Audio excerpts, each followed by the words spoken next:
In today's NFL, as you know, if you don't have a quarterback, you don't have anything. And there are 4 teams on my radar that are doing quarterback completely wrong in 2025. So let's discuss these 4 teams and what they're doing wrong going into the NFL draft. Let's get into it.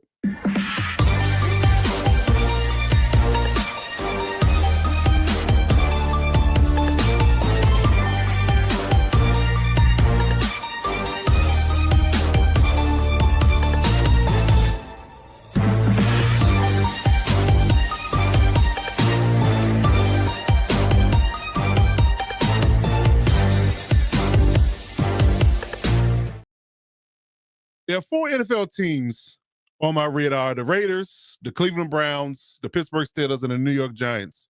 All made certain decisions when it comes to their quarterback, or have appeared to make certain decisions when it comes to their quarterback decisions in 2025, who's likely going to start for them. And I think they're going about this completely wrong. And I think they have better options out there that they could have addressed or been met with before the NFL draft comes in a couple of weeks. But I want to talk about these 4 teams and exactly what they're doing at quarterback and why it's all wrong for their future. And if I was a person on this team, I would be shaking my head at the future of these NFL franchises, if there's going to be one in the near future, as far as winning is concerned. So we got the Raiders and the Cleveland Browns and the Steelers and the New York Giants on deck. So let's get into each of these teams as a whole. All right. Starting off with the New York Giants. Seems like one of my favorite teams to talk about here lately, and all for the wrong reasons. I mean, let's just be real. It's all for the wrong reasons. So they went out and signed Russell Wilson and Jameis Winston to contracts, veteran quarterbacks. I think we all can agree that there are certain limitations and ceiling levels to both of these guys that have ultimately been proven over the course of their careers so far. Honestly and truly, I think that if the front office was expecting to keep their jobs in 2025, 2026 timeframe, I think they should have done better. And I'll tell you why. First and foremost, I mean, let's just be clear about everything and let's not, beat around the bush. Brian Daboll and Joe Shane are fighting for their jobs. The whole entire front office is on a hot seat. After that Saquon Barkley debacle, them being completely and utterly embarrassed on Hard Knocks and things of that nature, the Mara family is looking at them like, y'all are on borrowed time. And that's for sure. You're on borrowed time. So to make these decisions, holding the number 3 overall pick makes me scratch my head. It really does. I'm a fan of Russell Wilson, a person. I think he's a good man. I think he's a good father, good husband, good family man. But for some reason, for Russell Wilson, to me here lately, and maybe it's been that way in its entirety, he just does not resonate with the locker room.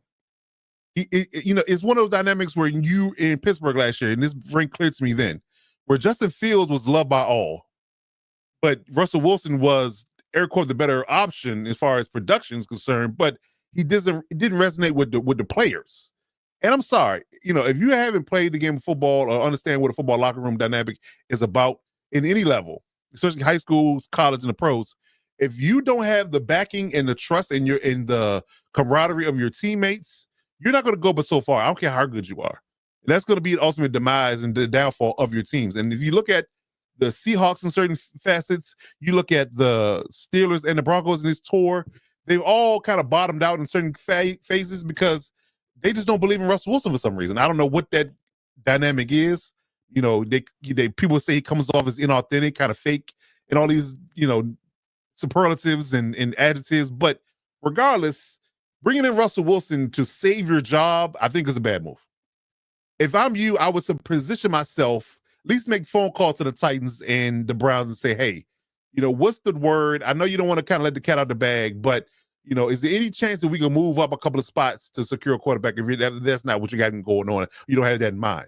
And I'm going to talk about the Browns in a minute, and they should be prime candidates for that if they're not going to take a quarterback. But regardless, I will position myself to take a quarterback. Let's be real. Cam Ward and Shedeur Sanders give you a better option and a better, I guess you can say, opportunity to win in 2025, because you have to win in 2025. There is no 2026 if you don't win in 2025. Let's be real. So why would you do what you can to secure a long-term plan in regards to a rookie quarterback versus a veteran on a 1-year deal? I just don't get it. Jameis Winston is completely utterly trustworthy over a longevity of a season. He might win your game or 2, but he's not going to win you 15, 16 games in a season. Hell, even 12.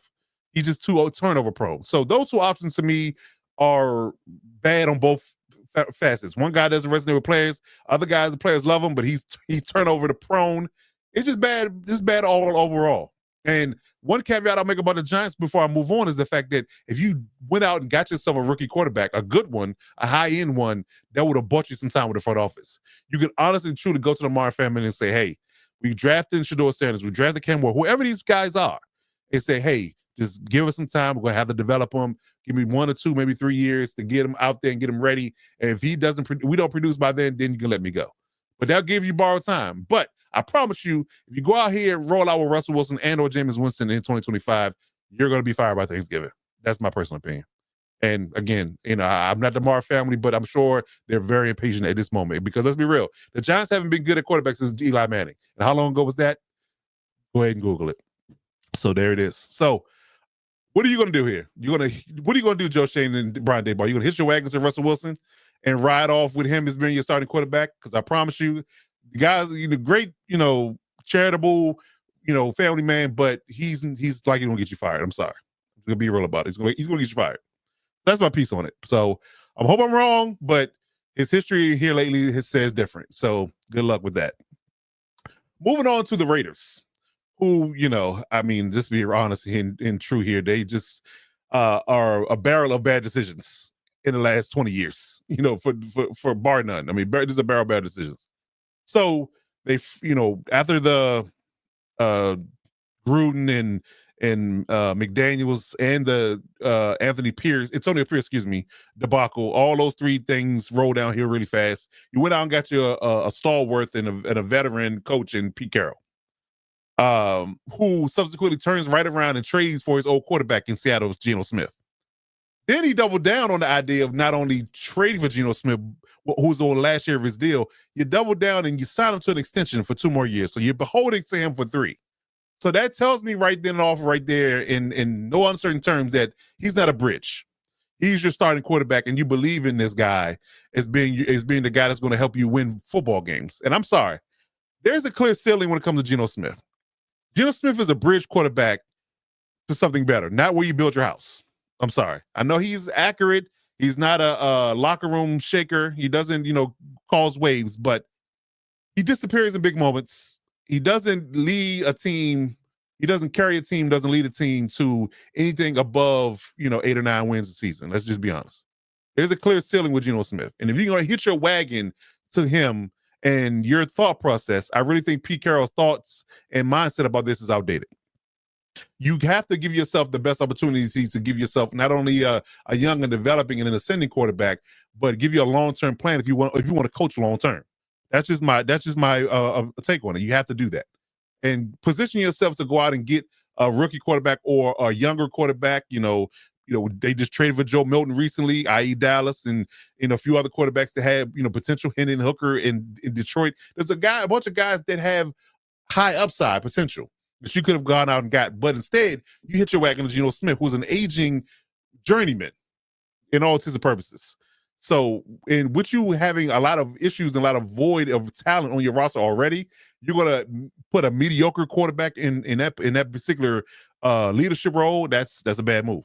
That's a bad move. And I would argue that if the Raiders brass are very short-tempered like they've been with the last few coaches, I would argue that by the time Geno Smith contract is up, Pete Carroll's will be as well. I mean, again, he is who he is. I mean, it just saying certain people, when you say a zebra doesn't change the stripes, it just doesn't happen for you. And I think that's where the Raiders are at this moment. And I hope I'm wrong, but it really just depends on who you build around them. You got O-line issues, you need help there. You need a wide receiver, you need a running back. The only thing you really have is a stalwart tight end. The defense has needs. You got a lot of holes to fill, pause if needed. But regardless of that, you should have done what you could have done to get the best quarterback imaginable. And you had your opportunities to do that, and you didn't. And you landed on Geno Smith, and I think that's a bad move. Like I said, he's a bridge to something better, not where you build your house at. Yet again, but this is what the Raiders do. So I'm not surprised at all, and I don't really have a lot of sympathy for them.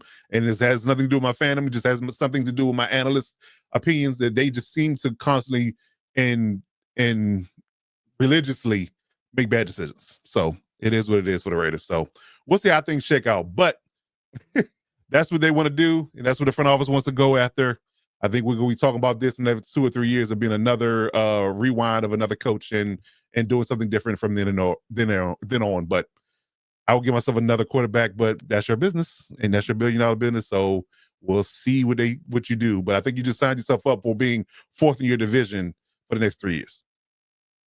Moving on to another franchise that's totally and completely backwards in what they've been doing in their decision making, the Cleveland Browns. So as we know by now that John Watson has torn his Achilles yet again, twice in a matter of months. So that's not one but two Achilles tears in less than a year. A lot of people don't bounce back from one. He has two. That $230 million contract is looking like a real bad deal. Now I understand that in my previous 10 years on sports talk in this network and things of that nature, I've said and try to give Deshaun Watson some grace. But my caveat to all that grace I gave him was this: that he has to play well in order to erase the idea of him being accused of what he's accused of. And he has not. And he's gotten injured multiple times. So if you're a believer in karma and you reap what you sow type of vibe, then I think what Deshaun Watson has been doing behind the scenes and off the floor, off the field, things of that nature, are kind of coming home to roost at this point.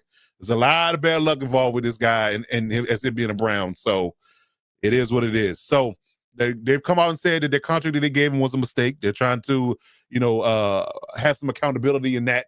I give them credit for that. But what do you do in response to that? Nothing. That's the issue I'm having in what's going on with the Browns. They hold the number 2 overall pick. Now you would likely believe and want to believe that they're going to reach out and go for their succession plan. You would think that would be the case, but I'm hearing a lot of rumors that they're going to take Abdul Carter or Travis Hunter. They're not even thinking about taking a quarterback or two, which is insane to me. Insane. You highly rumored to not take a quarterback when the one is out there for you to have and you could develop. And a Stefanski style offense, who's a really good offensive minded head coach. Why wouldn't you reach out and get a quarterback, let him develop him from ground zero? He hadn't had that opportunity since he's been there. He's either had a veteran that was already there, Baker Mayfield, or a backup quarterback in Joe Flacco, Dorian Thompson, Robinson, whoever it was been there. But he hasn't had his imprint on a quarterback since he's been the head coach of the team, and he still have been viable and competitive. So give that man a quarterback and let him develop him and let him go from ground zero, and they might have better success. But this is the Browns we're talking about here. So again, I expect them to take a non-quarterback at 2, and what are we doing past that? Because Kenny Pickett's the only quarterback on your roster at this point. And Deshaun Watson's not going to play at all this year, if it ever, at this point. They have 2 more years before they can really, really get out of that contract. But I would argue that that's probably going to take that length of time for him to even be considered to get back on the field as a quarterback.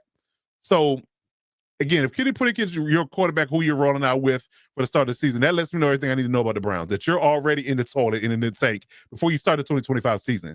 And if I'm Myles Garrett, that $40 million or whatever I got to stay is looking a little less profitable by now if you really want to win football games. But as the $1 million man says, everybody has a price. So maybe that's what it is about Myles Garrett. But them not drafting a quarterback is completely and utterly a travesty of justice. And if they really do that and not draft a quarterback but get a really good skill player, we already know what it is about the Browns, and they're going to finish way down in the dumps in 2025.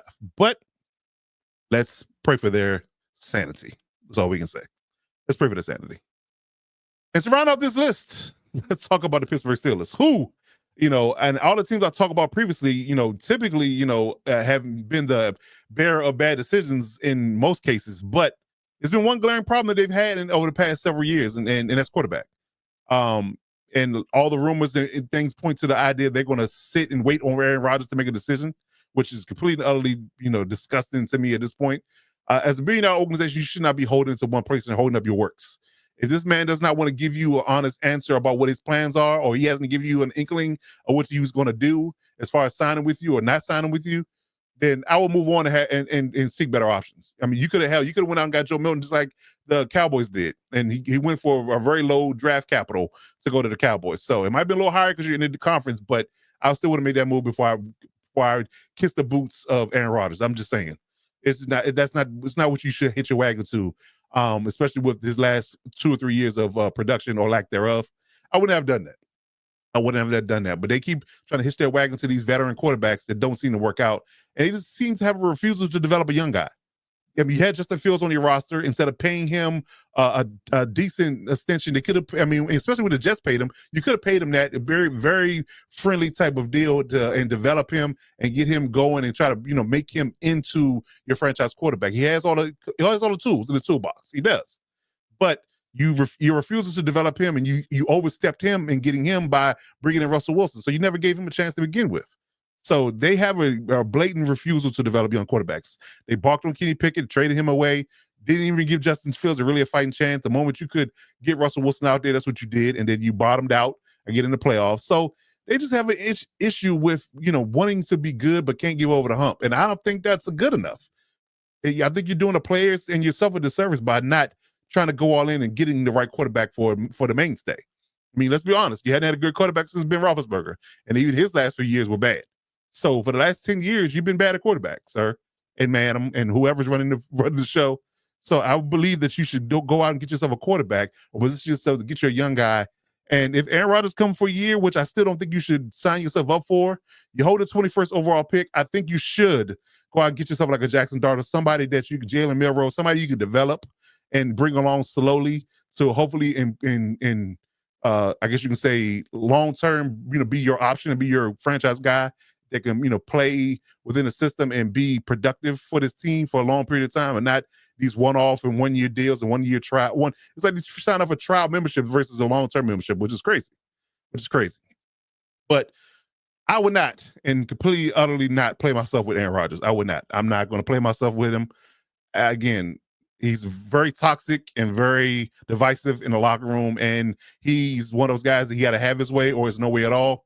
I'm just not signing myself up for that. But it's their decisions, and they're going to reap what they sow in that regard. So we'll see what happens with the Steelers. But I'm gonna probably throw up in my mouth when he signs with the Steelers before the draft. But it is what it is. So those are my takes on it. Please let me know in the comments how you feel about these particular takes and these breakdowns about these quarterbacks and these teams. Again, I hope I'm wrong, but I don't think I am. It's one of those things where I wish I was, but these people making these decisions were definitely feel the wrath of their choices. So we'll see how things break out. But as always, man, if you want to subscribe to the channel, please do so. Let us know how you feel about things. Leave a comment, leave a like. As always, and if you're looking for us on social media, here's the information. We're on all platforms typically. Like I said, hit that sub button and hit the notification bell so you never miss an upload. And tomorrow, we will be dropping our mock draft for the second round with the Hit Squad. So stay tuned for that. And all videos this week, we're going to be doing sleepers at the end of the week. So be tuned in for that. Should be a good time. And always and completely, you always got to do this one thing. If you want, you got to step up in order to lock it down.